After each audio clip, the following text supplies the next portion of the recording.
Depuis de nombreuses années, les États-Unis s'inquiètent que le PCC manipule le yuan, la devise chinoise, en dépréciant sa valeur. Mais à l'heure du déclin avéré de l'économie chinoise, les investisseurs perdent leur confiance, ce qui renforce encore le déclin de la devise.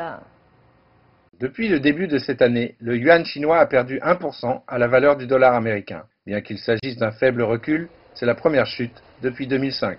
Si l'affaiblissement de l'économie chinoise inquiète, l'environnement politique toujours plus instable ont poussé les investisseurs à revoir leurs prédictions pour la devise à la baisse.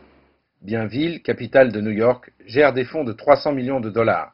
La firme parie sur un nouveau déclin du yuan.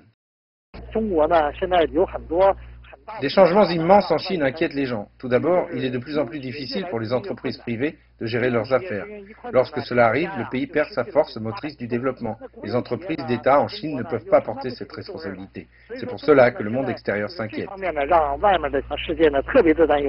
Selon Songren, l'une des principales inquiétudes est que l'instabilité politique actuelle de la Chine mène à une agression militaire pour réaffirmer le contrôle national. Cela aurait un impact important sur la devise. Si l'armée commence à semer le trouble, cela serait terrible. Le yuan chuterait immédiatement. Par exemple, le rapport actuel tourne autour de 1 à 6 points. Il chuterait immédiatement de 1 à 9 ou 1 à 10 ou 1 à 11 en quelques jours. Même sans grand bouleversement politique, l'impasse des luttes politiques internes au plus haut niveau du PCC affecteront la confiance des investisseurs. Pour la devise d'un pays, le manque de clarté dans la situation est la plus grande inquiétude du marché.